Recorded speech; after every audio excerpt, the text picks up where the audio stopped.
Bismillahirrahmanirrahim. Assalamualaikum warahmatullahi wabarakatuh. Perkenalkan, nama saya Nada Safira Zahra dengan NPM 130218041 dengan prodi PG PAUD Pendidikan Guru Pendidikan Anak Usia Dini, Fakultas Tarbiyah dan Keguruan Universitas Islam Bandung. Yang pertama, di sini akan membahas mengenai latar belakang yang dimana di dalamnya ada teori, peliti terdahulu dan kerangka pemikiran. Untuk teori yang pertama, sini saya akan membahas pendidikan anak usia dini dilakukan karena pada saat ini anak sedang pada masa pertumbuhan dan perkembangan yang sangat pesat, yang dimana perkembangan pertumbuhan ini disebut dengan masa emas atau dengan masa golden age. Lalu untuk penelitian terdahulu dilakukan oleh Unidesti di Kabupaten Aceh Barat pada tahun 2019.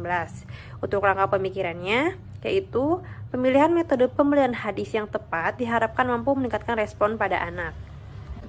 Selanjutnya di sini akan membahas mengenai rumusan masalah yang dimana saya memiliki 5 rumusan masalah. Yang pertama mengenai perencanaan, yang kedua mengenai pelaksanaan, dan yang ketiga mengenai bentuk evaluasi pembelajaran hadis di TK Cendekia Penatagama Kota Subang. Selanjutnya rumusan masalah yang keempat yaitu hambatan apa yang dirasakan oleh guru saat guru mengajarkan hadis di TK Cendekia Penatagama Kota Subang. Selanjutnya untuk rumusan masalah yang kelima yaitu bagaimana analisis perkembangan anak setelah anak diajarkan hadis di TK Cendekia Penatagama Kota Subang. Selanjutnya mengenai kajian pustaka yang dimana di dalamnya ada pengertian pendidikan pada anak usia dini, pengertian anak usia dini, lalu mengapa pengenalan hadis ini perlu dilakukan. Selanjutnya ada metode pembelajaran yang diberikan pada anak usia dini menurut Unidesti. Yang pertama mengenai pengertian pendidikan pada anak usia dini yaitu usaha membina kepribadian manusia baik di bagian rohani dan jasmani. Selanjutnya ada pengertian anak usia dini sendiri yaitu sekelompok anak yang sedang berada dalam perkembangan yang sangat unik. Lalu mengapa sih pengenalan hadis ini perlu dilakukan? Karena pembelajaran hadis ini banyak mengandung pembelajaran mengenai hidup yang dimana pembelajaran ini bisa dijadikan sebagai pedoman hidup. Selanjutnya metode pembelajaran pada usia dini menurut Unidesti yaitu yang bertujuan untuk mengetahui, memahami, mempergunakan, menguasai bahan pelajaran tertentu yang diajarkan. Lalu selanjutnya mengenai metode penelitian, di sini saya menggunakan pendekatan penelitian kualitatif. Teknik pengumpulan datanya yaitu tekniknya observasi, wawancara, dan dokumentasi. Dilakukannya di TK Cendekia Penatagama Kota Subang.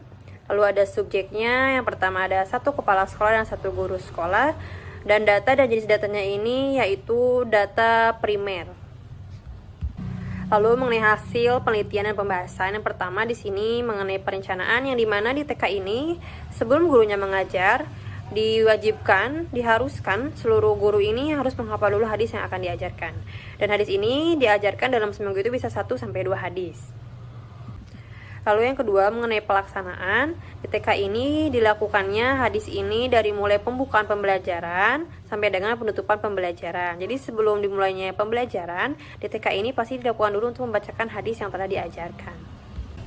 Mengenai evaluasi, di TK ini dilakukan di akhir bulan, yang dimana di akhir bulan ini tidak satu-satu anak dites, tapi dalam 1 bulan ini anak tuh menyebutkan hadis yang tadi diajarkan selama 1 bulan penuhnya. Bisa jadi 4 hadis atau hanya 8 hadis. Lalu mengenai hambatan, di sini TK ini mempunyai 3 hambatan dalam mengajarkan hadis. Yang pertama mengenai anak yang tidak memperhatikan, yang kedua mengenai anak yang tidak mau berbicara, tidak mengikuti saat hadis diucapkan. Lalu yang ketiga ada juga anak yang dimana cepat tanggap dan tidak cepat tanggap dalam pembelajaran hadis ini.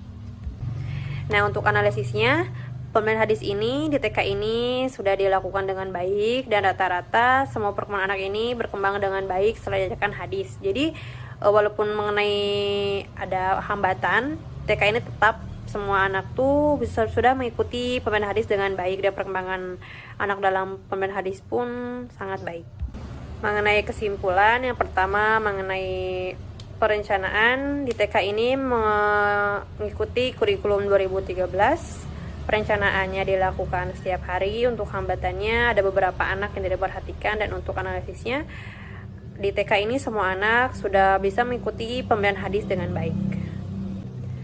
Sekian presentasi dari saya. Wassalamualaikum warahmatullahi wabarakatuh.